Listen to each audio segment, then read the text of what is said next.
Mark. He wasn't a terrapin, was it? No. He was head of. He was a terrapin. No, Always say. he went to Dickinson. Okay, I'd like to call to order the January 19, 2023 meeting of the Penn West University of Trustees. I want to read this little statement I have to read about the wiretap law. The proceedings of Pennsylvania Western University Council of Trustees are being recorded. Public disclosure to those in attendance via verbal announcement avoids any violation of the Wiretapping Act. First order of business is the Pledge of Allegiance. We all pledge allegiance to the flag of the United States of America and to the republic for which it stands, one nation under God, indivisible, with liberty and justice for all. Thank you. The next item on the agenda is to record the attendance. Casey? Trustee Bellini, Present. trustee Dunbar, Present. trustee Jones, trustee Kennedy, Present. trustee Logue, Present. trustee Maggi, Present. trustee Nikolai, Present. trustee Overlander, Present. trustee Pate, Present. trustee Pickett, President. trustee Robinson, trustee Cedar, Present. trustee Weaver, Present. trustee Yost. Present. We have a form. Yes, one, thank you. The next item is to approve the consent agenda. Everybody should have received those materials, and we will consider the items in one motion unless a member of the council trustees would like to discuss an item separately. If anybody wants to discuss any item that's in the consent agenda individually. Hearing none, do I hear a motion that we accept the consent agenda? So moved. Second, I'll second. any discussion on the motion? All in favor, say aye. Aye. Aye. Opposed? Opposed? The motion carries. Thank you. Next item is to entertain any public comments. Could be in the room or virtually. Is there anybody in the room? Let's go to the room first. We can see that more easily. Virtually, anybody online? The public who would like to make a comment? I have no requests. No request? Item number 6 on the agenda is the APSCA comments. And we have two members, two chapter presidents from Penn West who are joining us this evening, Dr. Machin and Dr. Overly. Dr. Claster had something at the last minute. He's not able to attend. We're so pleased that you could attend and share your comments on behalf of APSCA. Unless you have a special order, I'll turn it over to Dr. Machin. Thank you. Thank you for this opportunity. Dear trustees of Pennsylvania Western University, dear President Pearson, other members of administration, and dear guests, my name is Mario Maitin. I'm the president of the APSCA of California chapter. And in my comments, I want to focus on many good things that we accomplished, and I want to give credit to those who participated in the things that we are finishing now, like our undergraduate curriculum. There are some things that we agree, there are some things that we don't, but at this time I would like to urge the Council of Trustees and the management of this university to lead the efforts to create a vision for this university, something that will be a joint vision for all the constituents of this university's all three campuses, our faculty, our staff, our managers, our students, a joint vision that will guide us in creating our strategic plan. Efforts for that are already ongoing, but I think that the university would benefit from a strong vision. Who we are, what do we want to accomplish, and share that vision, most importantly with our Commonwealth, especially with Western Pennsylvania, so they see what our role is in their communities and inform us this better on how we are helping the community of our region. That's all from me for today. Thank you for your time, and I look forward to working with all of you on creating that vision. Thank you. Dr. Overly? Thank you. Greetings, trustees, President Pearson, administrators, and guests. My name is Joyce Overly, and I'm the Clarion APSCUF chapter president. As our second semester as Penn West begins, I'd like to update you on APSCUF's work on new policies and procedures. Over the winter break, a group of 6 faculty members, Dan Shiflett, Jacqueline Naust, Michael Perotti, Elizabeth Joyce, Kyle Frederick, and Roger Wolbert, designed the policies and procedures for the University Curriculum Committee. They have been approved at local meet and discuss and will be reviewed at state meet and discuss tomorrow. The transition from the interim curriculum committee to the permanent university curriculum committee will happen in mid-February. So we're making great progress on curriculum. This semester, we have subcommittees of meet and discuss working on new policies for promotion, tenure, and sabbatical. These various policies and procedures form the basis of how faculty do their work, and getting everything right is essential. I wish all of these subcommittees much success in their tasks. Thank you for your time. Thank you. The next item on the agenda is the chair report. And I'd just like to mention a couple things. Number one, we have an engaged group of trustees. It's not a group of trustees who just would like to put something on the resume. To think about Penn West every day. So we want to be sure that the trustees are utilized to connect to students, to connect to alumni, and to help move the university forward. We did appoint chairs of each of the committees. You'll see more activity in those committees after today, but I'd like to let you know who's who. On the PACT, which is the Pennsylvania Association of College Trustees. I think that's a group. There's 2 representatives. We have 3. And each of the state system schools has a representative on this group. We have 3. Larry Maggi, who is online there somewhere. Barry Nicolai and Larry Pickett are our PACT representatives. So they represent those groups. No, The Mark. President's Evaluation Committee will be chaired by Neil Weaver, who's right over there on my right. Nominating Committee is Donna Overlander, State Representative Donna Overlander. Academic Affairs is Barry Nicolai. Finance and Facilities, Larry Maggi. Institutional Effectiveness, Mark Bellini. Student Affairs, Danny Jones.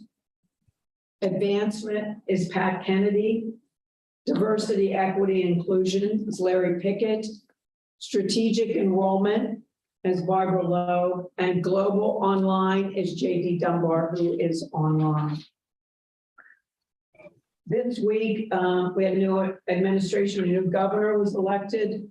He was elected, but he was sworn in on Tuesday. A new administration has been selected by the governor. Our own Neil Weaver is nominated for Secretary of Administration. Do you have to be approved? I do not have to be confirmed. You do I do not. not. So he's for sure. So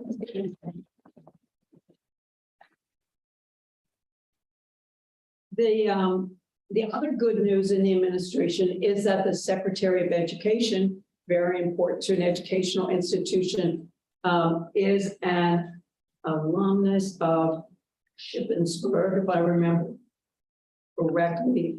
Khalid Mooney has been nominated, and I think he does have to be approved by the Senate. But it's important that we as a state system university have a voice there in the Capitol. When the funds are handed out, those who are there with their hands out get the money.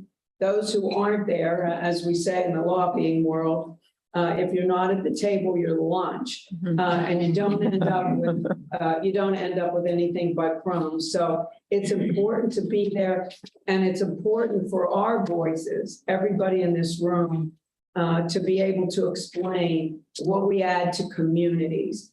No longer should we be seen just as an expense of the Commonwealth. We're an asset to the Commonwealth. We just haven't always told our story. So we want to get out there and be involved and talk about the fact that we're alumni. Barry and Nikolai and I participated in a call that was part of the triennial review of the Chancellor. So we had our input on that. It focused on what has the Chancellor done well and what does he need to do going forward? Because we've had an evolution here, a lot of change, a lot of integration of universities. But then there's the end of that swing, just like in golf or tennis, you have to close that loop. So we had good discussion. I mentioned earlier today that our agendas for this COT meetings are going to focus on 2 items. What does this item on the agenda mean to attracting students, and what does it mean to retaining students? If it doesn't touch on any of those, directly or indirectly, if it has nothing to do with attracting or retaining students, we probably don't need to spend our time on it, because we are here to help students and help the Commonwealth. And finally, just as a wrap up, we do not run the school as trustees. We're here to support the president and the president's staff. So we're engaged, we're high energy, we want to be part of what's going on, and we'll be moving around to each of the campuses. So some of us know the campus we were involved in before, but we'd like to get to know each of the campuses, the students on the campus, the focus on the campus, but be a tool and a help for each. So at the end of the day, we say, remember back when, remember those years after integration, they were talking to us about 9,000 students, the floor. We're 20,000. Look back to those days. But there's a way to do it, and I think everybody at this table has those ideas. So thank you, Dr. Dale. Thank you. Next. Students. And maybe Sarah and Sonia, before you speak to your report, if you just tell us a little bit about yourself as well. Okay. Hello, everyone. My name is Sarah Cedar. I am the Penn West California student trustee. I am currently a junior pursuing a dual degree in business administration, management, and management information systems. I have an internship upcoming this summer with PNC that I definitely credit to Penn West because they prepare a lot with the business being accredited now, so it's definitely been great. I'm also an honor student. I'm involved in several of our activities and extracurriculars on campus, and I'm excited to be here today and speak with all of you. Thank you. Sonia. Hi, everyone. My name is Sunny Yost. I'm the Penn West Edinburgh student trustee. I'm a sophomore student and I'm pursuing a degree in English literature with a minor in philosophy. Just like Sarah, I'm very involved on the campus. I'm part of the Honors College, the Highland Ambassadors, and then I also work as a tour guide. And I'm also very happy to be here and be talking to all of you. Glad to have you part of us. Let me check and see if Katie Robinson is online. I know she's student teaching. Katie, are you there? Okay, must not be back yet. Dr. Dale? Yes. Okay. Yeah. Oh. So first off, I just want to say thank you again for being on the California campus. We hope you've enjoyed your time here. We're definitely honored to be hosting all of you here today. Now that we are into the new semester, our activities are picking back up. We also have new students that are in the residence halls. So I'd say definitely that's the transition period. You have new students that are adjusting to college life, classes, those kind of things. We're also getting used to the Engage system that we introduced last semester. Our club hockey team just had their first annual outdoor game at the beginning of the semester on Monday. So that was definitely great. They're going to have that every year now. And then our cheerleading team, they just traveled to Orlando, Florida and competed nationally. So we're definitely proud of them as well. And then our new Flats Quick Serve location, for those of you that went on the tour with us today, you got to see where it was located. It's in our Natali Student Center. That's open and everyone is able to go there and check it out as well. And then our student government is preparing for our annual community service project, the big event. So with that, we go into the community and we help clean up the railroad tracks. We help with local people with their houses if they need their yard cut, just different things like that, because we're in their community and we definitely want to be able to give back and help clean up. That's set for April 22nd, so on Wednesday. So that way, again, we're in the mission with giving back to the community and getting more involved. And then our theater department, right now, they're hosting auditions actually today for their upcoming theater production, which is The Trojan Women. So we're definitely excited for that and looking forward to it. So for Edinburgh, students moved in on Sunday and classes started on Tuesday. So the semester is just starting. Students are overall very excited. They seem to be happy to be back on campus, maybe have something to do, some structure in their life after winter break. We recently elected a new SGA board in November, and so they're meeting for the first time, and I'm meeting with them next week on Monday. And when we met in the winter, just kind of briefly, there was a lot of enthusiasm for what we're going to do. We have plans for leadership training and maybe some team bonding that we can do. And then another big thing that we have coming up is our concert series. So we're going to have some sort of music artist come to Edinburgh, and we're going to have a student committee for that to give students the opportunity to sort of voice their opinion for who they want to come and what they want out of that. And then another big thing that we have coming up is Pogapalooza, which is sort of like a club rush, but in the spring. So it's for new students or maybe freshmen who didn't take advantage of it in the fall to find clubs and to find people and find stickiness that they can join on campus. Thank you. No. I'm assuming Paige not here, so I'm supposed to be student teacher. So hello, and I'm very pleased to be presenting today the President's Report for Penn West at this wonderful Council of Trustees meeting on our beautiful Cal campus. I don't get to introduce the students because they introduce themselves and they did a fine job. So thank you very much. But I'm pleased you're both here and certainly an honor to serve you in this capacity of serving the university moving forward. So thank you. I know you'll both do a really good job. Indeed, you already have. And you're very impressive. So your peers support you and so do we. So anything you need from us, please let us know. Also joining us today is Derek Hochberger. Derek, would you please stand up and say hi to everybody and tell them a little bit about yourself? And yeah. Hi everyone, my name is Derek Hochberger. I'm a communication studies major with minors in event and management marketing and tourism studies. I am a junior on campus from Altoona, Pennsylvania. I am our student government president here on California campus. I also serve as our Rainbow Alliance president, and I do a bunch of different other activities on campus, and like the honors program and other things like that. And I was newly elected as our board of governors for all of Penn West. So I will represent Penn West on the board of governors that we will pass. so let's give all of our.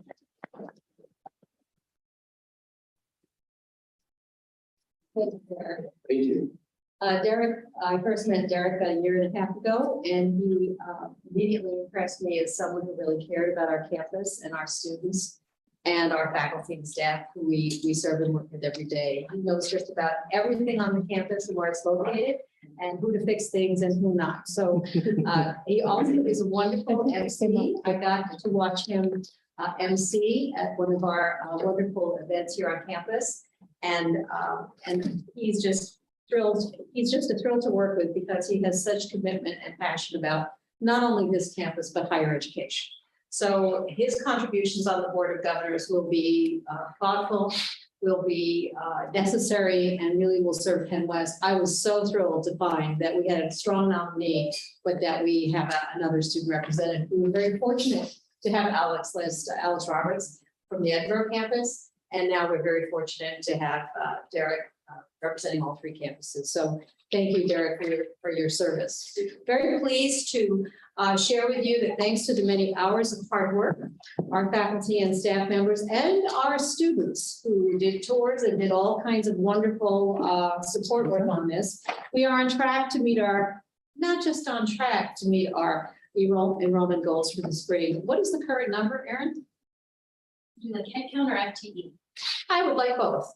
Head count, just before we started this meeting, is 11,702, and the FTE is 9242, which represents a difference of 292.9, 3.3% increase. Thank you. So we're almost 300 head count. Yes, thank you very much. That's very good work. Let's give everybody a hand at the And I also want to thank Lori Bernowski and the Westchester team who also helped inform us and work alongside of us. So this has been truly a passion-wide effort, but Penn West really pulled it out. So thank you, everybody. The semester, our focus of efforts will continue to be around continuing to improve our long-term fiscal sustainability and promoting the efficiencies across our campuses to make sure that we have a wonderful, strong future that we're building for Penn West. Putting our students first, always ensuring decisions that add value to the student experience, but doing it in such a way that we serve the majority and the needs of the Western quarter. Always, that is our priority. Continuing initiatives that build cultures, a culture of diversity, caring, equity, inclusion, and belonging. We are here for our people. We know that when our people thrive, our students thrive. We've got a lot of work to do. It's been a rough 3 years between COVID and integration, but we're in for it, and we're on board. And we're going to do that. That's so. Thanks everybody in the room. I know you've all been part of many of those conversations. Growing community engagement and working towards Carnegie communication. The Carnegie designation of community engagement classification is one of the areas of that we are focusing on going forward. One of the things that Penn West University does is we teach. And we are embedded and we serve and steward the communities around us. The economic and social impact that we have in these areas, we do it very, very well. We think that going for a designation about this community standard will really, really show everyone all the things that we're doing and organize the information in such a way we can really share that with the public and share it with our students, because like many of them are already involved in all these community projects. Strengthening the engagement and partnerships with regional businesses and industry leaders and making sure we're serving the educational and the employment needs. And that has to do with credentialing, all the things that we were talking about earlier, plus all the way up to from certificates all the way up to the doctoral programs, which we have here at Penn West. I am proud that we've been able to accomplish this integration. We've managed to get through the first semester with not too many or not too few technical snafus, but they get better and better every day. It's been an honor, and I am honored to lead this campus this next semester. And the academic opportunities will continue to be solid. And this is the heartfelt commitment we have from everybody for the student success, student ready, student focused. We are here for them, and we are here for one another. Thank you. The next item on the agenda is the PAC and Board of Governors update. We have 3 PAC reps. Anything to report? Larry's not here. Larry's online though. Right? Oh, Larry. The PAC first meeting of the year is scheduled for Thursday, January 26th, where we'll be meeting with the chancellor and other system leaders to get updated. One of the things on the agenda is advocacy. So, sounds familiar. Larry, Maggie, do you have anything to report regarding PAC?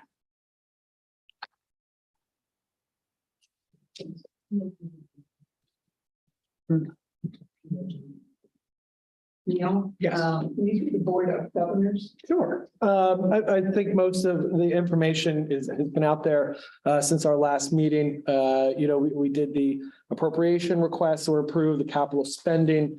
We named our student trustees. and a few other pieces of business which have been out there.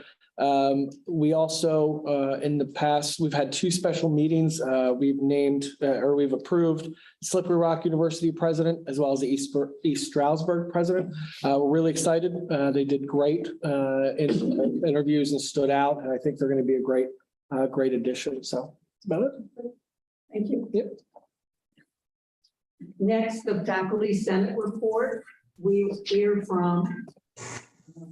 a report from the Penn West Faculty Senate. Good afternoon. Okay. All right. Good afternoon. This is Peter Kashinikov, Russian version of Jones. All right. Chairperson, Chancellor, Governors, Dr. Dale, and guests. Want to thank you for the opportunity I can come before you and present our report. So this spring, we're in the process of ratifying our draft constitution and bylaws. So that way we can have everything in place for the beginning of the 23-24 academic year. The Faculty Senate's been working to identify multiple faculty volunteers to develop the Faculty Professional Development Committee, as well as we've been providing the opportunity for the university president, provost, vice presidents to address the Faculty Senate in regards to the status, different plans of the university, as well as an opportunity for the faculty to ask questions of the president. Last semester, the faculty, we've been able to meet with Starfish to help facilitate student success and retention. The Faculty Senate is currently discussing a role in the Assembly to provide feedback to the University Curricular Committee on how new and existing programs will fit into the University Committee, community. And finally, the Faculty Senate has begun to examine its role as a conduit to build a greater sense of community amongst the faculty body across the 3 Penn West campuses. All right, thank you very much. That concludes my report. Thank you for sharing those comments from the Faculty Senate. Next, we have university reports, and I'd ask that as we do them, if you could come to the mic so that those on the phone can hear. Academic Affairs, Dr. Lori Brunowski, Executive Vice President and Chief Operating Officer. Or not. Deputy Provost Dan Engstrom is going to give the report for academic affairs. Thank you, everybody, for this opportunity. For those of you that have not met, my name is Dan Engstrom. I'm the Deputy Provost as of day 4. I'm very excited about this opportunity. I want to introduce Dr. Brenda Fredette, who is the Interim Provost and Vice President of Academic Affairs as of day 4 also.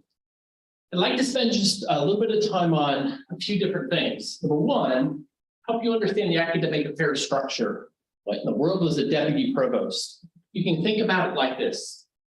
My role is to work on and run the operations of academic affairs, and there are plenty of them.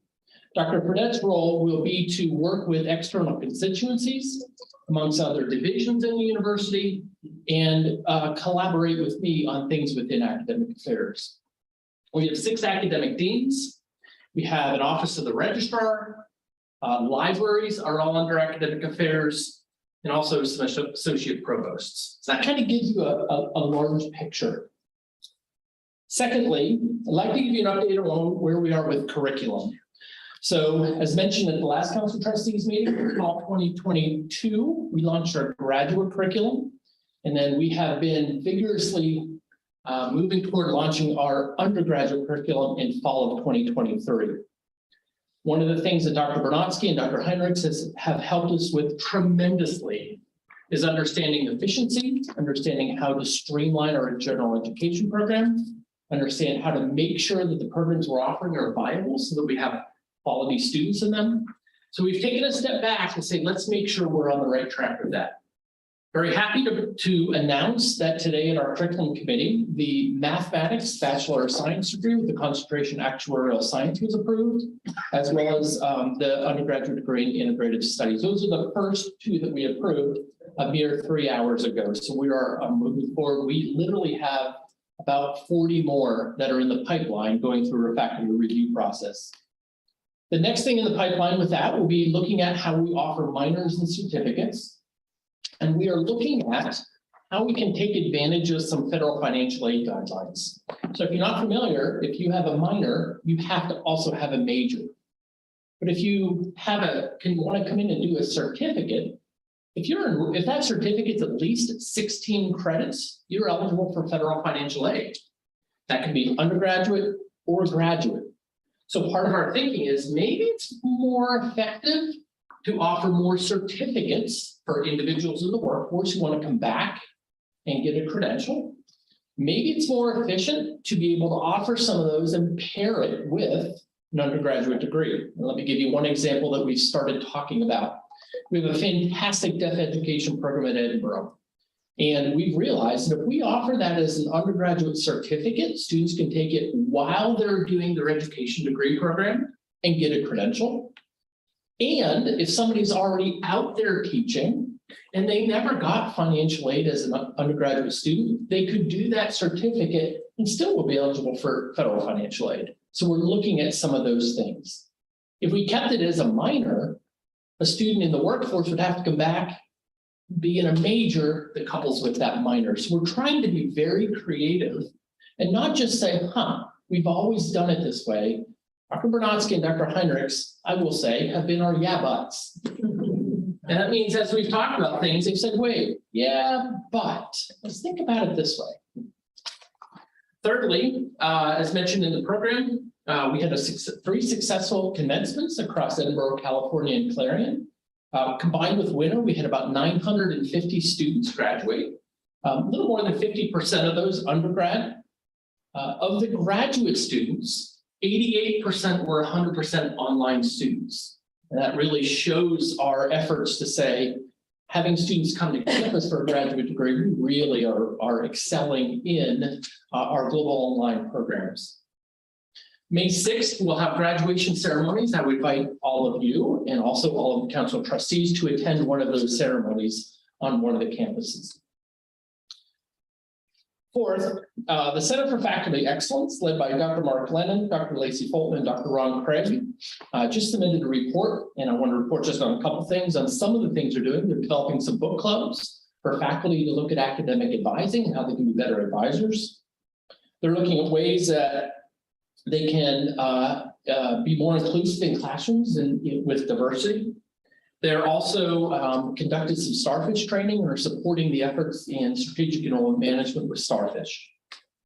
And finally, coming up in April, and specifically, and I'll send these, Dr. Dale, to you if they could be disseminated to the council trustees. On April 12th at Edinburgh, April 19th at California, April 26th at Clarion, we'll be doing academic excellence days. And those are days where we're going to be asking students to put forth their best research, and that may not be physical research they did. That may be a creative art project that they've done. It may be a performance that they've been able to excel at. And we want to be able to have them showcase that in the afternoons of those dates, April 12th in Edinburgh, April 19th at California, April 26th in Clarion. Very pleased, Anthony McMullen, Doug Hoover, and Terry Latour, as well as 36 other faculty are helping to coordinate that effort. And you'll be hearing more about that to come, and you'll also be receiving an invitation. We would love to have you stop in and see some of the fantastic work that students are doing. And with that, I will stop and ask if there's any questions. Thank you very much. Thank you. Next is institutional effectiveness and student affairs, Dr. Benson.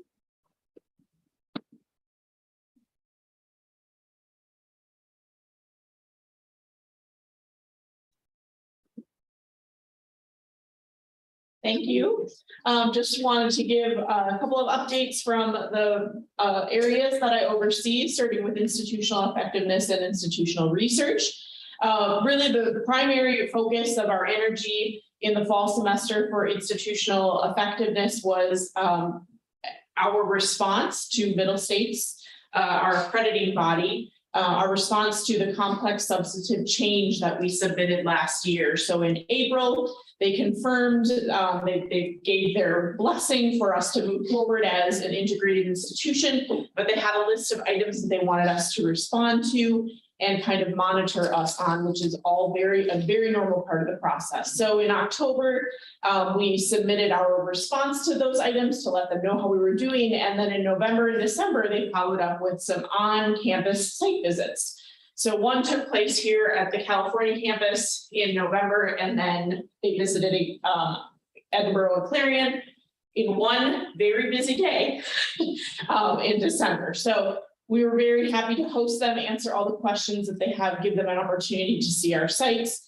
And we continue to work with them. We saw the reports that they provided after the visits. We agreed with all of the items that they talked about, which for the most part were very complimentary. And the items that they want to continue to engage with us on and monitor on us were all very normal. And they're the things that we are already continuing to work on. So very good efforts all around, and we appreciate their partnership in this very new process.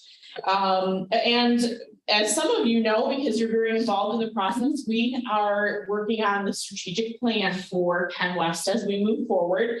And you can see a timeline presented here, and we just kind of captured it where we are right now in the January, February phase.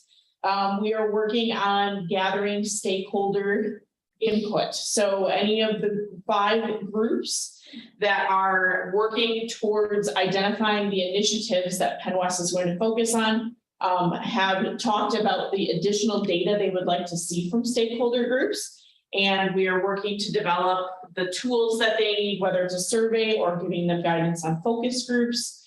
And they will do that collection of data at the end of January and throughout February. And then as we go forward, we'll have a draft of the strategic plan to share with campus by the middle of April so that we can get input from students and faculty before the end of the semester. And we would like very much to thank, we were very surprised. We asked for a trustee who might be interested in joining us on this wonderful strategic planning journey, which not a lot of people readily volunteer for. But we have 4 of you who have decided that you want to be part of the process. So thank you to Kathy Pate, Larry Pickett, Mark Bellini, and Larry Magi. We appreciate your involvement in the strategic planning oversight team, and we will continue to engage you as we move forward in that process.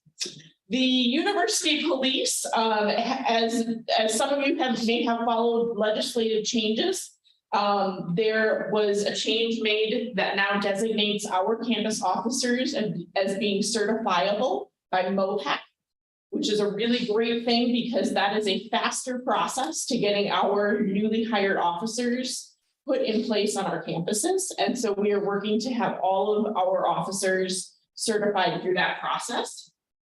And also, we listed just a couple of fun activities that our officers engaged with on campus and some off campus over the fall semester: cornhole with a cop, coffee with a cop, and shop with a cop. So you can see there's a wide variety of applications for our officers. But we really appreciate, it takes a special person to be a police officer on a university campus, and we have fabulous officers who are engaged with our student body. So we really appreciate that. Next slide, please. So moving into student affairs, we've broken it down by the 4 different areas of student affairs. You can see here the auxiliary services area and campus life on this slide. We implemented a Did You Know newsletter in the division, which is not just student affairs, but also institutional effectiveness and the university police.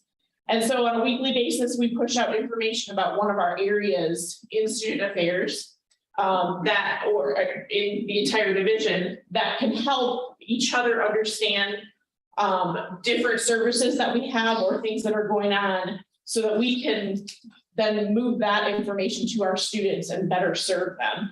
And it's been very well received. It's populated with information by all of the areas of the division and shared widely across campus when it's applicable. So we're really happy to have some good communication mechanisms in place. The auxiliary team is working with the finance and administration team on a couple of integration projects that are more complex than we would have been able to just launch in July. And some of those include our bookstore operations, the food service contracts, laundry contracts, and then also very engaged in conversations about what the future of our student fees will be, and then overall budgeting as Fawn and her team sift through all of those fun things. So lots of integration items still to come, and those were milestones that were planned out in advance. So we continue to work towards those original timelines. Campus life, of course, has been very busy because our students are very busy. All of the student food pantries, and we did previously have one on each campus, we've now pulled them together under the same operating model, and the new name is the Penn West Pantry. So we're starting to push that out for students to recognize. In total, our pantry served 203 individual students in the fall semester. Penn West was also recognized by the All In Campus Democracy Challenge for having a highly established action plan. And also we received a distinction for being a most engaged campus for voter registration. So we're very excited that our students are actively engaged civically. And as you all have heard from them already, we congratulate our student trustees, Sarah and Sonia, and also Derek. We're very excited to have you represent Penn West as well. And finally, moving to residence-life housing and our wellness areas, lots of activities happening in residence life to keep our students busy. We had 667 activities that were either planned for floor activities, hall activities, or combined campus-wide programs that the residents could engage in. And we launched the common housing application process in the fall semester for not only the fall 23 new students, but also our continuing students were able to use it as they sign up for fall as well. So another huge integration process, an internal infrastructure process, and we were able to move that very quickly so the students were able to use it. And in wellness services, recreation services hosted NHL player Kevin Stevens, who worked with students to talk about the dangers of substance abuse. And rec services also hosted a memorial hockey game to benefit the Branson King Memorial Penn West Endowed Scholarship. That was a very critical item on the Cal campus, and we were very happy with the participation. Student Wellness Services presented the 35th Annual Health Fair on the California campus, and Edinburgh hosted their annual Stories of Strength Day. So lots of really critical legacy campus programs that we are continuing to make sure continue move forward because they do resonate with our current students. The Office for Students with Disabilities received a grant for the 4th year in a row that helps to support Edinburgh's wheelchair basketball team and also provides other resources to our Office for Students with Disabilities programming. The Student Health Services team paired with the local intermediate units to provide free COVID testing. We won't be sad when all of that goes away, like Dr. Dale said. Someday it'll be a distant memory. But we're still making sure that we're keeping the campuses safe for the students and helping certainly to intervene with students who do need additional care due to COVID. And finally, the Alcohol and Other Drug Office and the PASHE AOD coordinator received multiple grants through the Pennsylvania Liquor Control Board to educate and prevent underage and dangerous drinking. And this was the first year, obviously, that we could engage all 3 campuses together in an intentional, cohesive grant application, and we did, all 3 received it. So going forward, we will be able to apply for grants as Penn West, but we did not want to lose a whole year of programming and be able to maximize grant funding. So we're proud to be able to do that as the 3 campuses. Be happy to answer any questions that you have. I have a question about the police. Have we partnered with a municipal police academy for the certification? It is it is a process they have to go through to register with MOPAC. Okay. So they come to us with a variety of training levels already, and some of them do go through academies. But they have to go through the fingerprinting process and a couple of other designations. Many of our officers are also either currently employed at municipalities or were formerly, so they are already MOPAC certified. So now we're just moving forward with getting the ones who have not been in a municipality to be MOPAC certified. Yeah. Good question. Thank you, Dr. Francie. Thank you. The next item on the agenda is strategic enrollment and global online. Dr. Lake. Good afternoon. I have an encouraging report. Can you pull that microphone? Is that better? I have an encouraging report. Going to hand out enrollment data from 10:42 this morning. Fresh off the press. While that goes around, I want to make sure you have it in front of you. We are in an active add drop registration period. It's real time.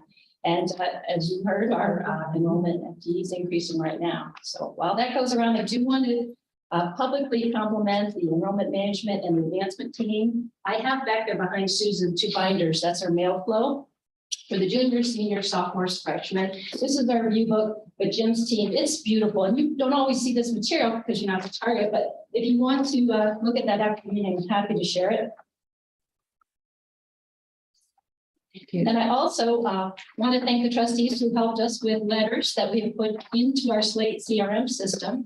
Danny Jones, Trustee Jones, his letter's already been deployed, and our student trustees, we're working on deploying yours. And what's going to happen is they'll help students to complete their application. But now that you have this report in front of you, this report was at 10:42. As I mentioned a few moments ago, head count is now 11,702. The difference of 106 versus 141. And in terms of FTE and what we learned from Budget 101 from Lori and Quan earlier, FTE is what our budget's built on. So at 10:42, the FTE, the live FTE was 9213. It is now 9245. It's an increase of 295, some difference 295, and a 3.3% increase. So we're almost 300 FTE above our CPP target. So we have to hold that though. As you can see, last day to add drop Tuesday. So students are actively in these classes right now, see if they like the class, if they're, it fits. Then February 6th, we do our census or our freeze process. As the second bullet points out, we're still finalizing our fall 22 freeze, about 98% complete. It's very difficult to take 3 information systems and put them all together and finalize that freeze. We will then take that data and finalize our fall 23 class projections and our recruitment plan. And we will focus on those populations that we talked about earlier today. We're also very encouraged that we have 7 positions on those front lines, undergrad and grad recruiters and financial aid. Very encouraged about having extra people on the team out there on the front lines. And as mentioned earlier, we work very closely with our Westchester colleagues. I work more with Sarah and Joe and Lori. They have been so helpful. They're helping us to refine our student search strategy and some of our contracts. Also, continuing to collaborate with marketing on some of our campaigns. We're very closely with Jim's team, and we got to preview the new Go webpage a few days ago, and you're going to love it. It's beautiful. I'm anxious to share. It's a major project. So another very exciting development, for the first time in almost 1,300 days, we did a study abroad. And the deaf ed students went to the Dominican Republic to teach ASL to deaf and hard of hearing children. And I think we have a photo of them. Next slide. So from the right third in, that's Dr. Karen Lindemann. She took that team, and I followed them on an app. They had a wonderful time. You could see what they're doing in real time as well. And then another exciting development is the ASU Accelerator Grant, $60,000. And that ties to what we talked about earlier. This is going to help us develop a really good student, staff, faculty, alumni, and employer feedback loop that can help us in our planning. So that will help us to be innovative and improve our initiatives to more student-centered university. All right. Any questions? Thank you. Thank you. The numbers look great. Our next report will come from Dr. Lori Bernowski, Finance and Facility, but she's not doing it. Yes, Vice President Bon Petrosky will give the report. Good evening, everyone. We do have one action item this evening, so before I give my divisional report, I'd like to start with that. We have a guest in our audience and a couple on Zoom tonight. We have Jared Clark, who's a manager with our audit firm, Clifton Morrison Allen. He will be presenting all three financial statements for the individual universities of California, Clarion, and Edinburgh.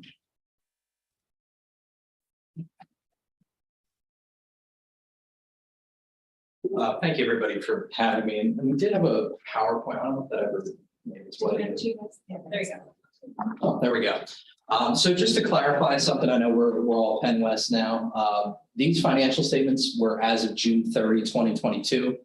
So they were as of, I guess, the last day of Cal, Clarion, Edinburgh. And of course, going forward, if you look, it would be Penn West next year for June 30, 2023. So the titling, the slide is on purpose because of the three individual universities. So as Fawn said, my name is Jared Clark. I'm a manager at CLA. I've worked with the system for several years. Most of these, or all three of these universities in some capacity. So good to see some existing faces and some new faces. Going on to the second slide. This is just our agenda for the day. So just to describe the scope of services for our audit, what deliverables we delivered, talk about a little bit of the responsibilities in an audit, look at some of the audit focus areas and the transactions that we audited, the audit results themselves, to talk about the audit results for each of the three individual universities, the required communications. So with an audit, there's required communications to the governing board. So we'll be presenting those to you today. And then just talk about a few emerging issues. If anyone has any questions or comments at any time, happy to take them. Or if not, we'll also pause at the end if anybody has any questions at that time. So going to the next slide, again, the scope of our services was to audit the financial statements of each of the three individual universities that now make up Penn West as of June 30, 2022. So audits are a risk-based audit. It's not meant to be absolute assurance, but reasonable assurance. So we look at risks, materiality, dollar values of transactions, things of that nature. We were engaged to do an internal control communication. So if there are any internal control deficiencies in the college's, university's financial operations, we are engaged to report on those control deficiencies. Communicate to the governing board the audit results. So that's what we are here today doing, is communicating those audit results. They are also summarized in a letter that is out and available right now. One thing I will notice as well, you'll see the single audit under the uniform guidance there. For the people not living in the accounting world every day, the single audit is a compliance audit with federal program expenditures. So the largest one for the universities being student financial aid, but also any sort of federal research funds or any other sort of program and funds that the universities get. We do a single audit of those funds. That's actually performed at the state system level. So we don't audit every campus or every school's student financial aid every year. They're on a rotational basis and things of that nature. That audit is currently in process and is expected to be issued in February or March. All single audits for all federal programs are due at the end of March to the federal government. Kind of going through this, so we always like to show the responsibilities of governance, management, and the auditor. So as governance, setting the policy for audit process and strategic direction and policy related to external audits. Management's responsible for the preparation of the financial statements, selection of significant accounting policies, the design and implementation of internal controls. So again, anything that would prevent a fraud or misstatement or detect a fraud or misstatement, and compliance, of course, with those federal funds and other laws and regulations. And the auditor, we are issued to issue our audit report, provide an opinion, provide assurance on those financial statements so that they can be relied on for the various users of the financial statements. And then, of course, communicating significant matters to this group. You could go to the next slide, please. So this pie chart here kind of shows some of our significant audit areas for the year. Just to touch on a few of those in particular, on the bottom, you'll see something called GASB 87 leases there. So GASB stands for the Governmental Accounting Standards Board. This year, there was a pretty big accounting standard. It had to do with leases. The old way of accounting for leases was to just record an expense as you pay cash for a lease each month. The new way of accounting for leases is to put them actually right onto the balance sheet of the university, because the thought process being that if you have to pay over a period of time a fixed monthly payment or something, that should be reflected on the financial statements of the university, similar to any other sort of debt or long-term obligation of the university. So it was a pretty big standard lift. It did actually, and we'll get into this in the audit results, the standard required that for if you presented 2 years of financial information to actually go back and restate the previous years so that the financial statements could be comparative for 2 years, because it was a pretty big switch in how these leases are accounted for. So that was a big focus area in terms of our audit this year, looking at, did we implement the lease standard right? Did we find all the leases that the universities have, make sure that they're accounted for correctly? A few other ones, revenues and related receivables and unearned revenue balances. So all your big revenue streams, tuition and fees, various types of grants, things of that nature. We did do various types of audit procedures to make sure that those are reasonably stated numbers. One that was still big as of June 30, 2022, and had been big for the previous few years before that, was the higher education emergency relief funds. So one of the things that the university did get over the past few years, and really every university got, was some emergency aid related to the pandemic. So that was a big part of our audit procedures on revenue, as well as your tuition fees, things of that nature.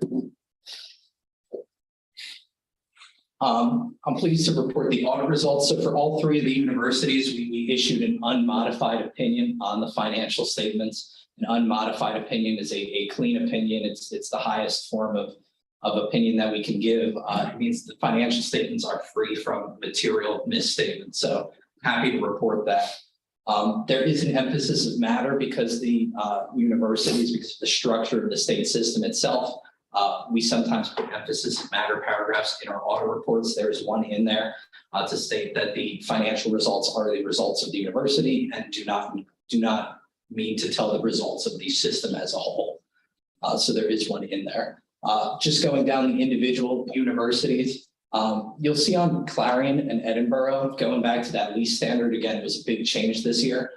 There was a restatement of June 30, 2021, so that the prior year for both those universities, not because of an error or anything, again, because of the accounting standard itself, and to be able to show materially correct financial statements with this new method for accounting for leases. Cal did not do that. We did an analysis of Cal's with management, and it was determined that it was immaterial to the financial statement, so not of the impact that it would need a restatement. So Cal's did not have a restatement for that. One other thing for Clarion, Clarion did not include a management discussion and analysis. It's something that you put in the front of the statements, and management can speak to the numbers in the financial statements. It is a required part of financial statements under government auditing standards that did not change our opinion on the financial statements. Again, part of our audit is to determine if the numbers are right, and then another part of our audit is to look at the internal controls of the universities to determine if those controls are operating effectively. We aren't an SEC audit, so we do not issue an opinion on the internal controls as you would under the Sarbanes-Oxley Act for a public company, but we do review internal controls. We do some tests. We do walkthroughs of the controls, so we look at one instance, make sure it's operating, it's working.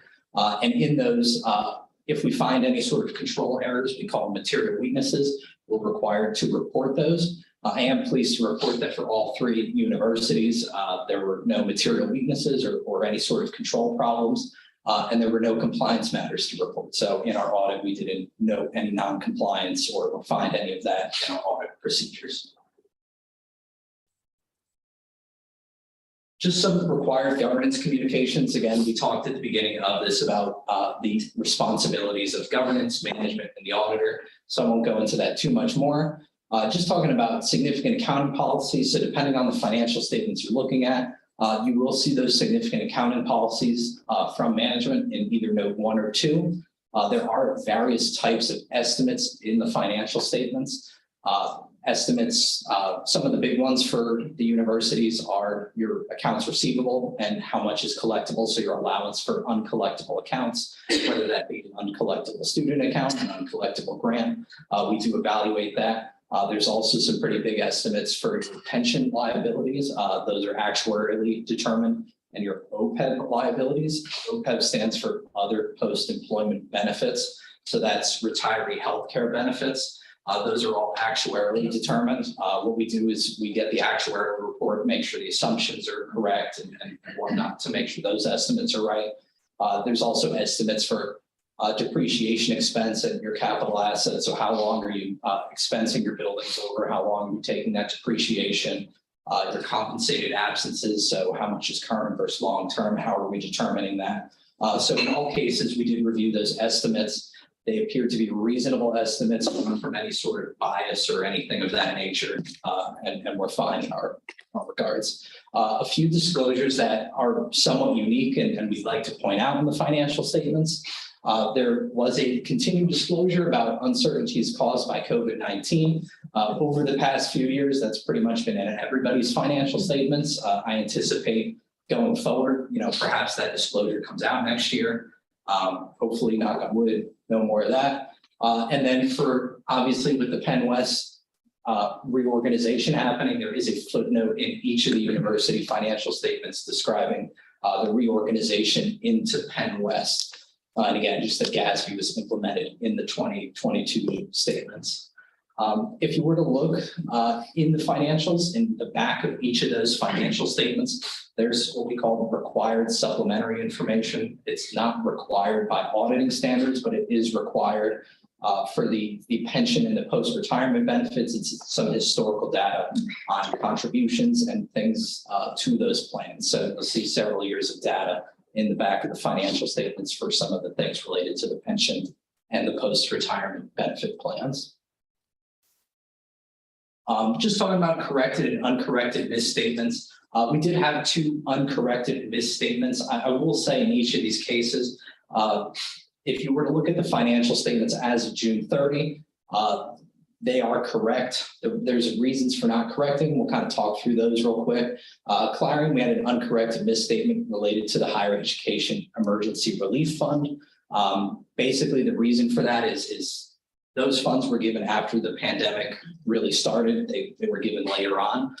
And what was determined is the best use of those funds would have been based on various types of expenditures that Clarion incurred in 2021.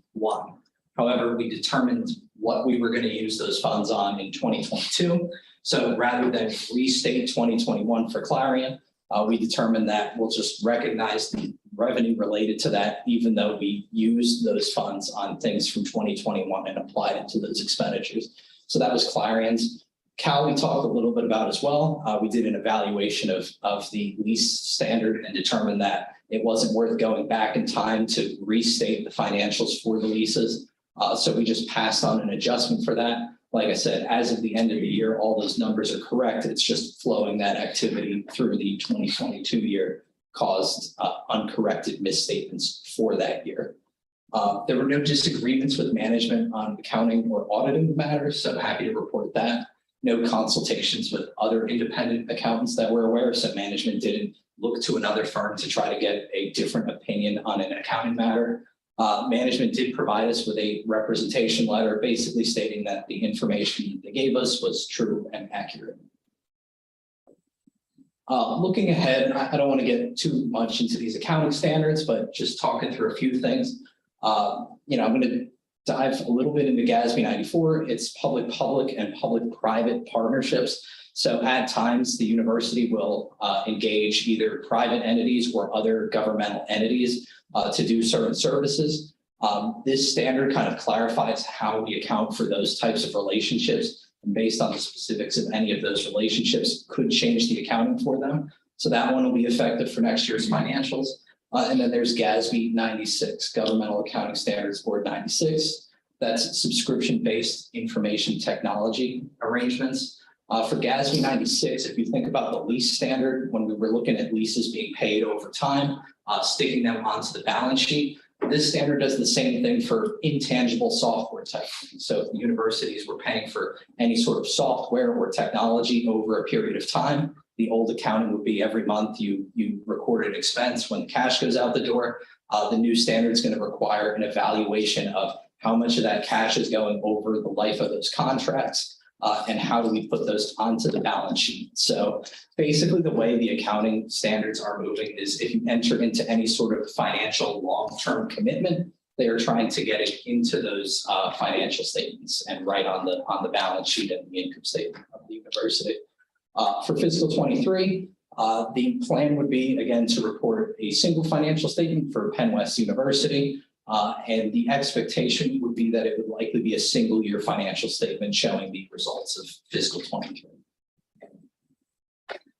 We appreciate the opportunity to continue to serve as the auditors of Penn West. CLA did, so we audit the entire state system.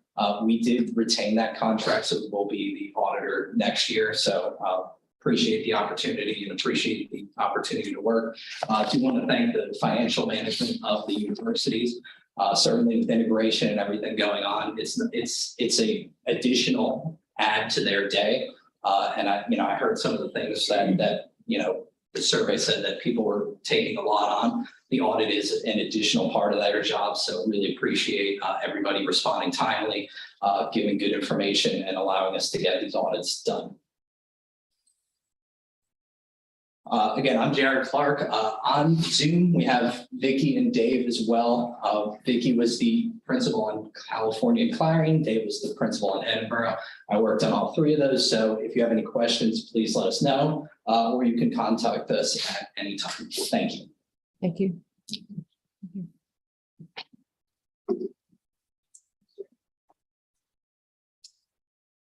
So this is an action item for the council trustees. So we are asking for approval of the audited financial statements.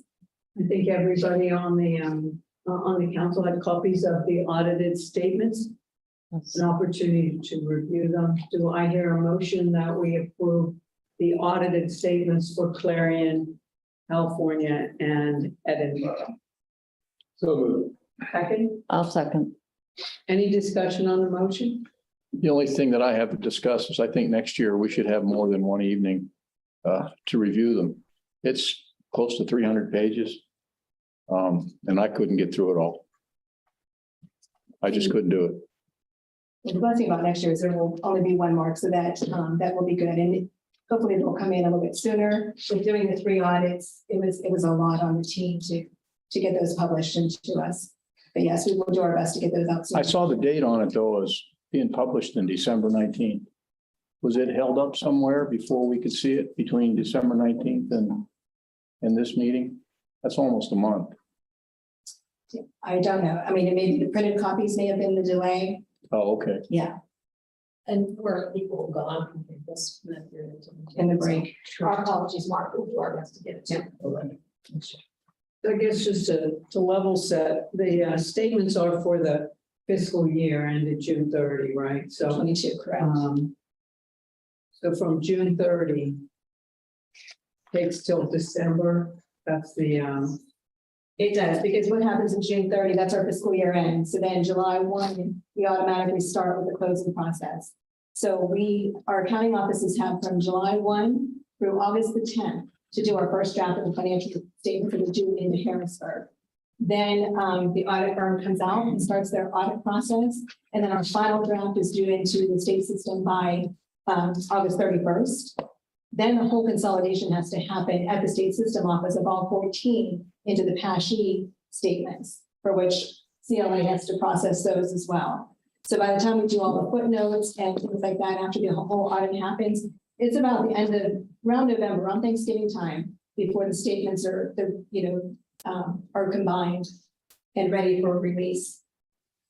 so maybe as we go into the next fiscal year, we get into Thanksgiving or early December, we could get copies, even if they don't go out with a full packet for this meeting, because they're meatier than some of the other things, give us more opportunity to look at them. Absolutely. And like I said, there'll be one statement, it'll be much easier. And once we have the electronic approved version, we can always share that as well.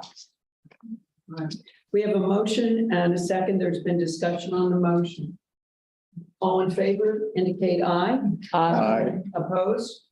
The motion carries. Thank you. Thank you. Okay, getting into the rest of our finance and facilities division, in the package is a list of quarterly contracts and purchases. So just a heads up on that, it is higher than it is normally, and there's a lot of integration costs that are in this line that are being reimbursed by the state system. Again, we talked a little earlier about, all the activities that are happening with integration. We have purchase recs and things in the old system that are now coming over to the PennWest system. So a lot of that cleanup is happening. And so that's why you're seeing a little bit higher expenses. So a lot of those costs in there, things that you see for Banner, Lucian, or Onesis are re-invoices that will be reimbursed for those costs. Well, and that's something that I hadn't thought about. I thought the numbers were high. Are the reductions in expenses related to the fact that some of those integration costs will go away? Are those reflected in the budget for this fiscal year? We try to. So you may see that number fluctuate when I present next quarter. We're wrapping up a lot of those expenses. One thing that will carry forward is some advertising money for Global Online.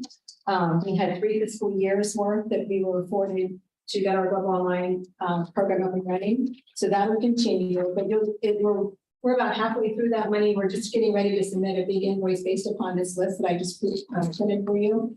So we're looking at budgets. We are taking that into consideration, making sure that we're reflecting to you true expenses. But again, as we bring those balances over past February 3rd, I think it'll be a cleaner slate that we're looking at. That's good to hear. Yeah, absolutely. I have a few questions on it, and maybe it's the questions for Jim or for Aaron, I'm not sure, but on the scholarship management software, is that an annual expense? And do we really have that many scholarships that an Excel spreadsheet wouldn't manage scholarship money? It's on page, well, I can't tell you the page.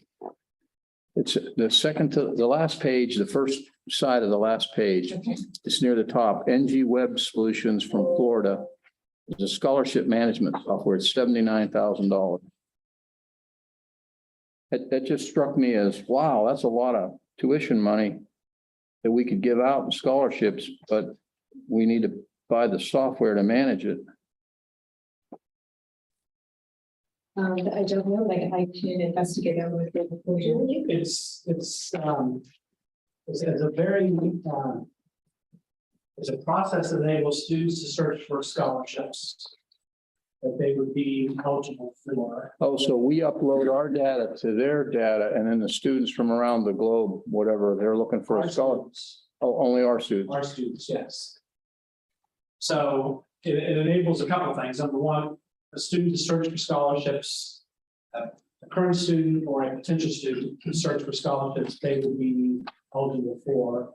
It keeps track of the information that we can share back with donors and generate back donor reports on the back end of that.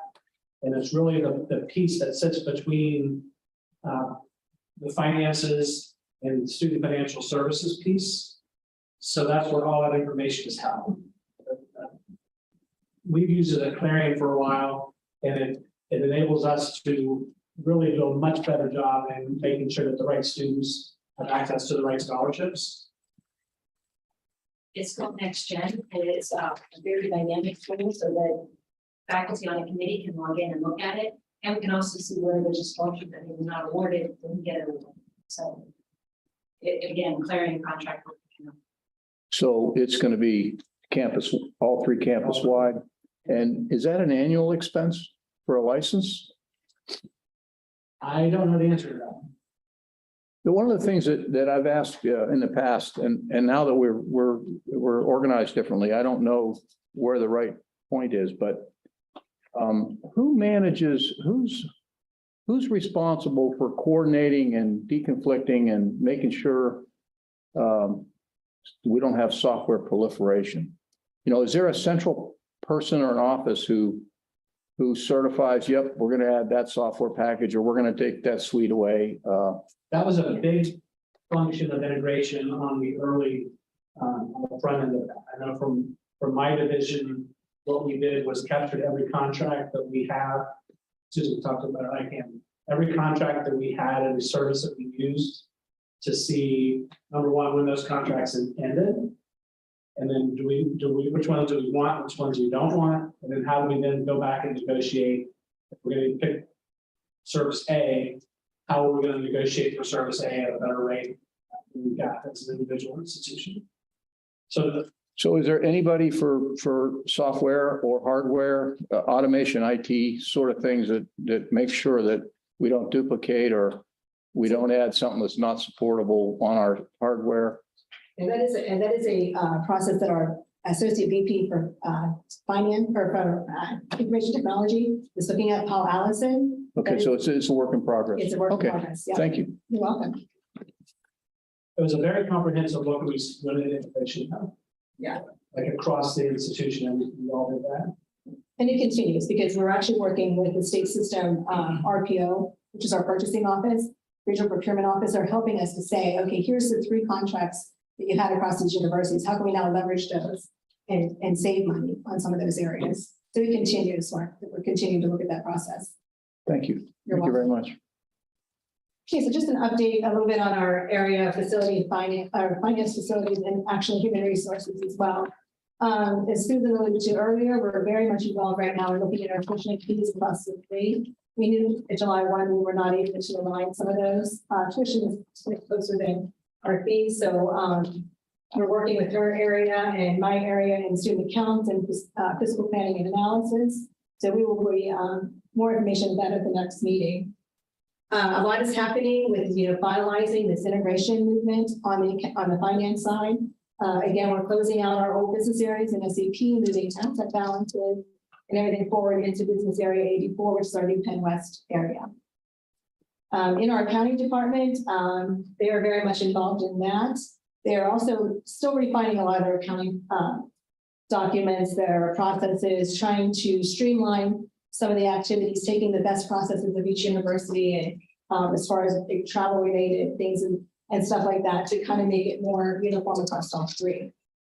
Our financial planning and analysis is very busy in doing our budgets, working on our CPP that is due again in February. We've been working with Laurie and her team, looking at all of our vacancies and trying to really go through those and look at things differently, how we can do things differently, but filling those that we know we have essential need to fill. Student accounts is actually getting ready to send out their first 1098-Ts to our students so that they can prepare their taxes. They've been very busy in trying to see how they too can be more student-centric, and we've done some additional payment plan options for our students, and it's been very well accepted.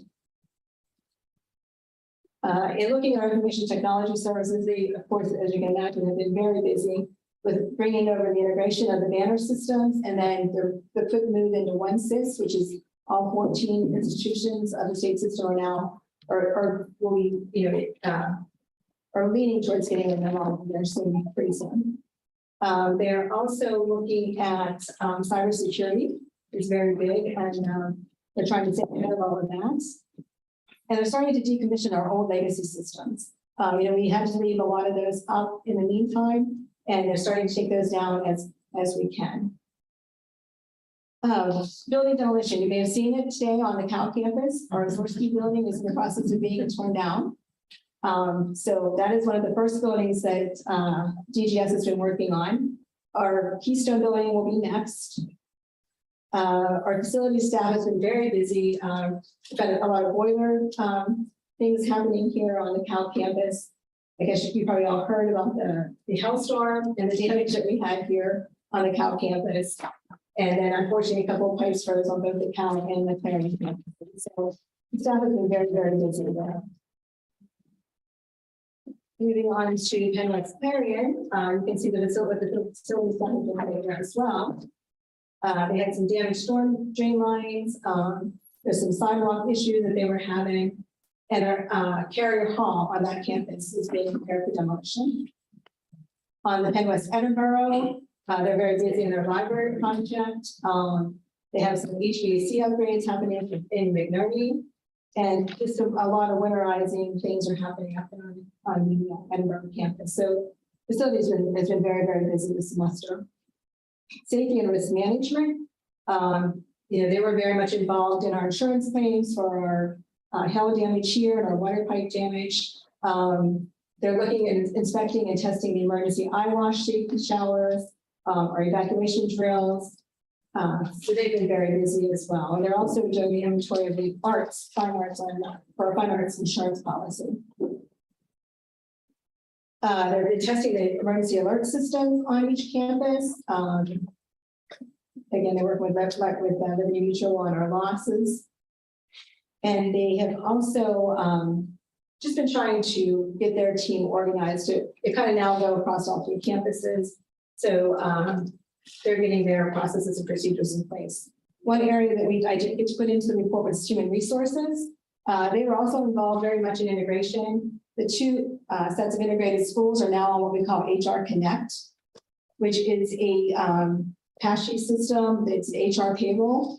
So our staffs have moved to the PASHE offices for HR Connect, and all of our HR activities run through that. So they were very busy getting all the job descriptions done for all of our employees on each campus, integrating the new HR Connect system. And so you can imagine that their plates were very full as well. So with that completes my report, unless there's any questions. Any other questions? Can you tell me how many vehicles got dinged with the hail bomb? Every single one that we have. I think that was 12, if I remember right, Susan. Maybe more than that. Yeah. 25. Yeah. Okay. I'll get everything into the cars. Okay. Yeah. Yeah, all the vans and all the. Yeah. Yes. Police cars. Police vehicle. Yeah, right. Yep. Yeah, and every single building. I think there wasn't a building that was not hit in some manner.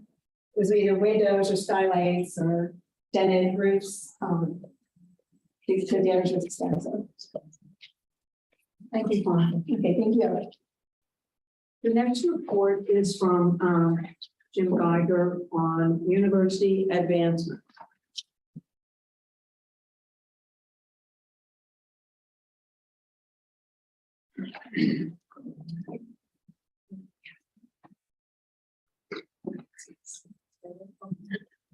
Thank you very much. Catch up with myself here. Okay, a fundraising report. These numbers are unaudited through December, so the first half of the fiscal year. Combined, we raised a little over $3.5 million. Tony Morrow is here in charge of our fundraising across the 3, so I'd like to thank Tony for his team's hard work.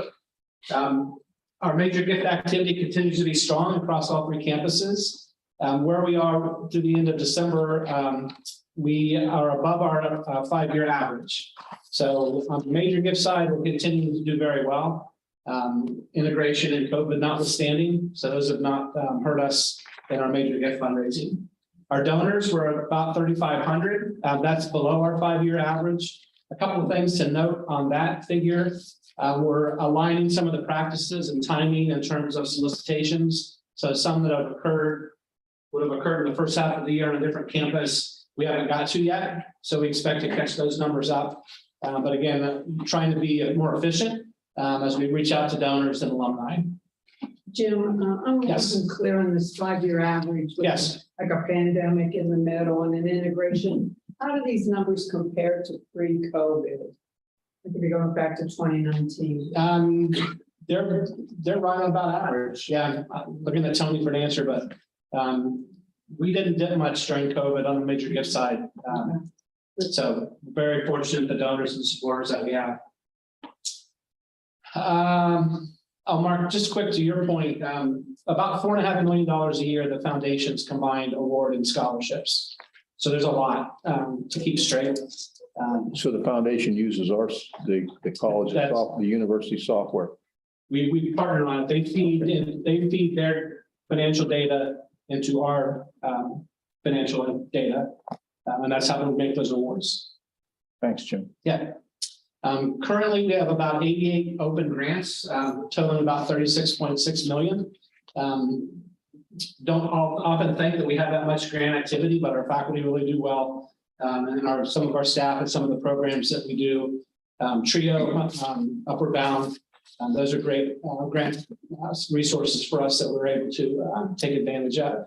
The grants are actually run through Amanda's system on our Edinburgh campus. So again, very positive on the fundraising side. We're having conversations with all three foundations. They're looking at how do they align software, how do they align practices. So a lot of great teamwork and a lot of great efficiencies being found across the three. Alumni, that again is run by Amanda System, who's up on our Edinburgh campus. Just some data for you to know. Penn West alumni, we have nearly 190,000. So we are a big deal when we talk about how many alumni we have. 126,000 or 67% of those have Pennsylvania addresses. So we educate Pennsylvanians and they stay in the state. So we're meeting our mission as a state institution. Our homecomings were our first real post-integration opportunity to engage with our alumni.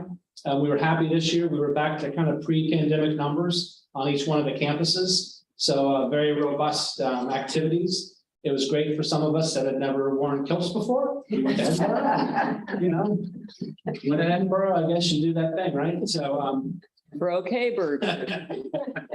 So our staff has had a great time learning the different legacies of what makes each campus unique. So they've had a lot of fun with that. It's been great to see staff supporting each other on the different campuses as well. The homecoming dates for 2023, we were requested this year to time them more with the calendar in terms of snowfall. So Edinburgh will be first in September. It'll be in September June, 30th, yeah. Clarion October 7th, and California October 14th. And I encourage you all to attend. You'll be getting more information about that. Communications. Wendy? Oh, there's a big chance. There is Wendy. Wendy Mackel on the county campus. Other chance. Thanks, Wendy. Runs our communications offices. So as we've really taken stock in how do we communicate outwards, her team has done a couple of great things. Number one, they've launched Penn West e-News. On the website, there's a news section now, and this is again as our kind of an interim website, but able to track the information, the great things that are happening on each one of our campuses, and have it searchable by both campus or by Penn West generally. So we're trying to make sure that folks that are really want to focus on the legacy campus, that's easy for them. And then also introduce Penn West wide news to everybody as well. We also have a Penn West e-News that goes out weekly. You all should be getting that. I think Anna forwards that. We do that weekly. If you don't get it, let me know. But that's the same news that we put on the website. Again, it's by campus and then by Penn West wholly. So really trying to push out information to let folks know the great things that are happening across the three campuses.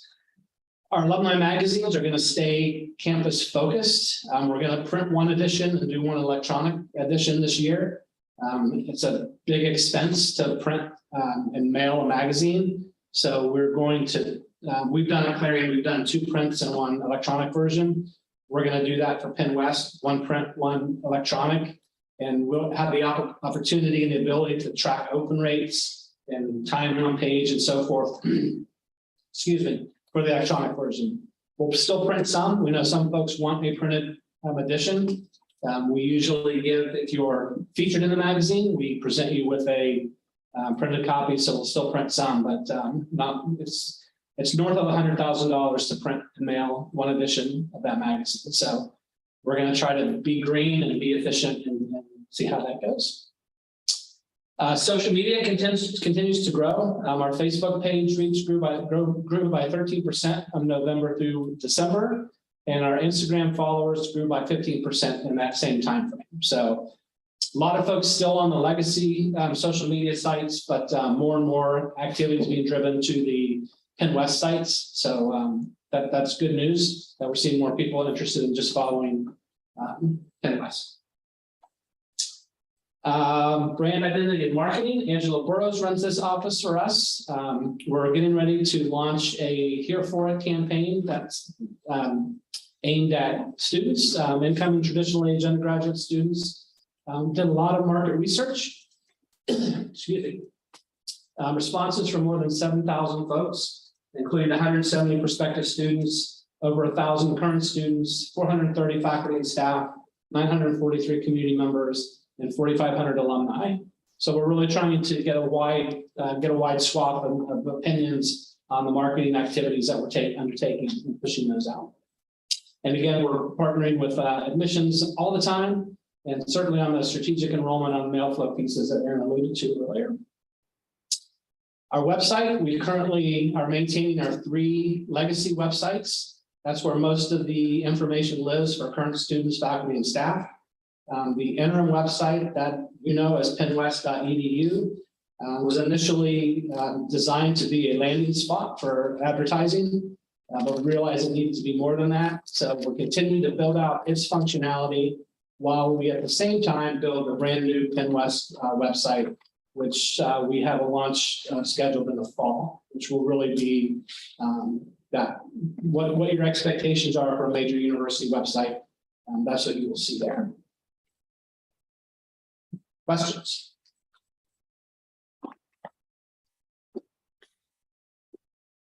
Thank you all very much. Thank you. Thanks, Jim.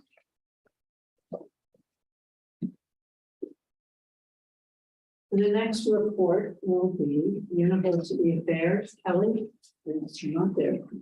There.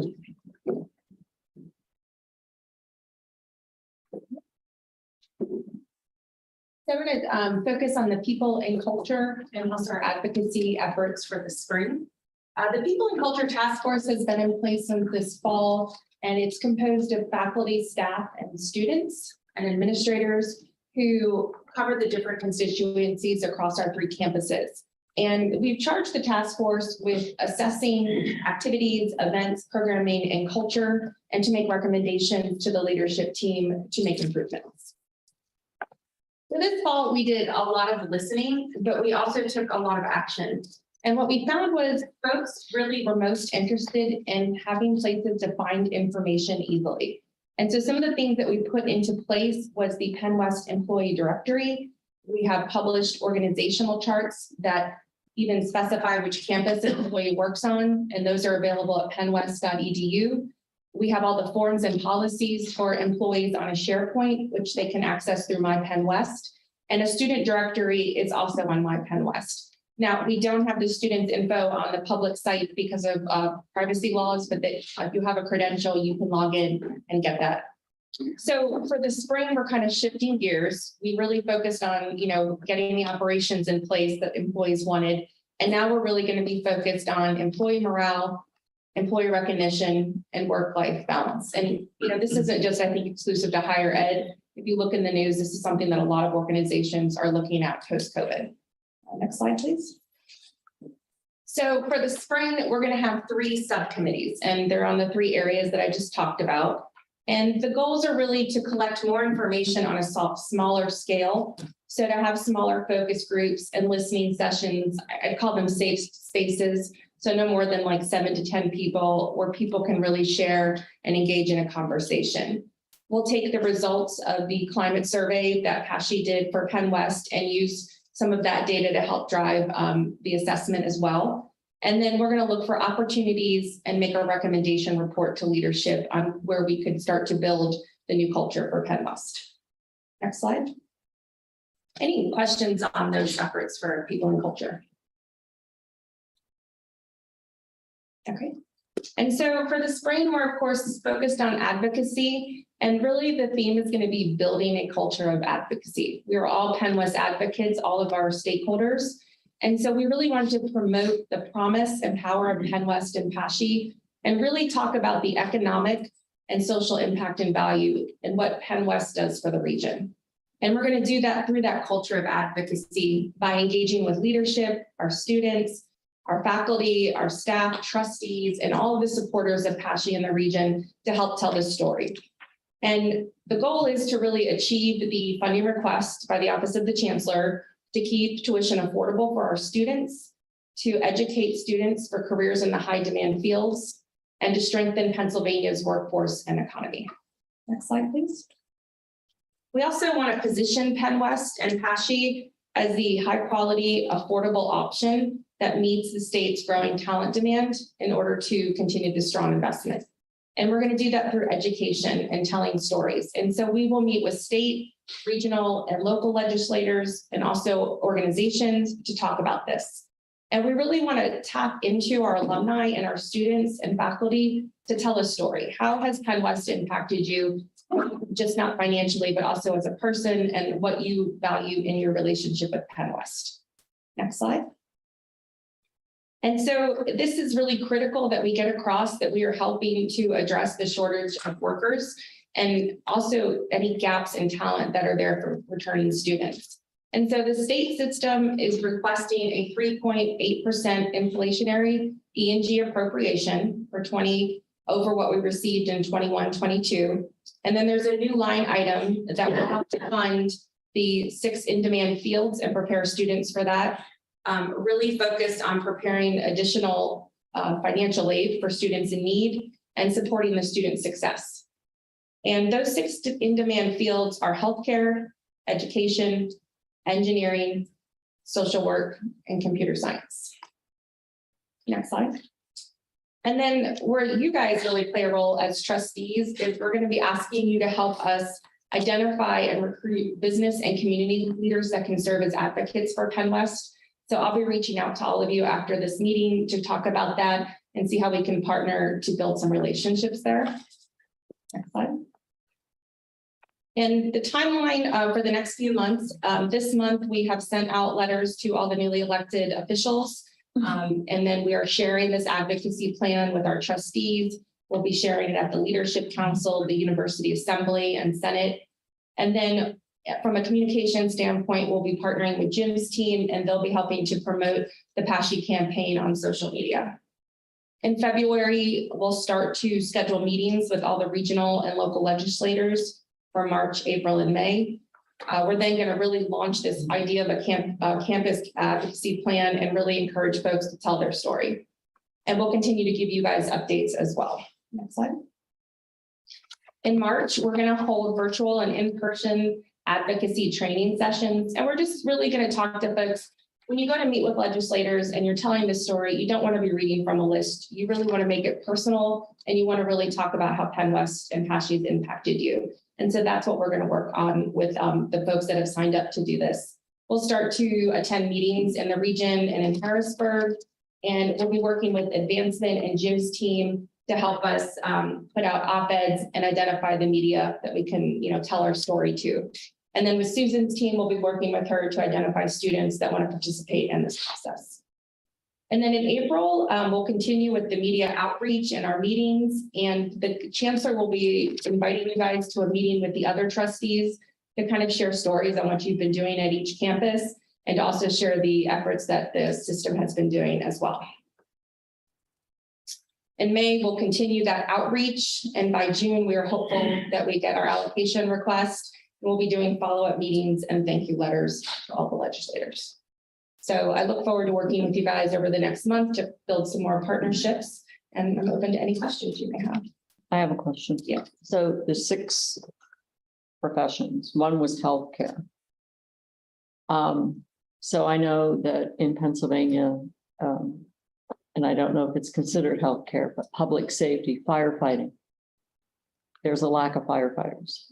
Is that something that the university is looking to get a certification program in? So they just, and I'm going to look to my colleagues here, and I don't have all the information, but there is some legislation that was Senator Brooks is pushing that right now to address that, and we are definitely going to see if there's an opportunity for us to get some of that funding to address that. Because I know Millersville has a major in. but I didn't know if that was a possibility for certification for. Yes, it is. And the, firefighters often are the public safety, but also healthcare Yeah. with EMTs. When we were talking about social work, it's really human services, because then you have like criminal justice and Right. all the other services that are public service entities. So, and then there's healthcare specific. So Right. a lot of them overlap. And there are certification. We used to have several of those out in the Bodego campus sites. But Part of it's where did you get? Yeah. Butler Health Hiring Hospital on EMT training, is our space. Yeah. Work them. Other questions? Any other questions? Thank you. Thank you. Thank you very much. Any other new business? Mm-mm. Any need for an executive session? Good Lord. Hearing no request for an executive session, I would entertain a motion that we adjourn. So moved.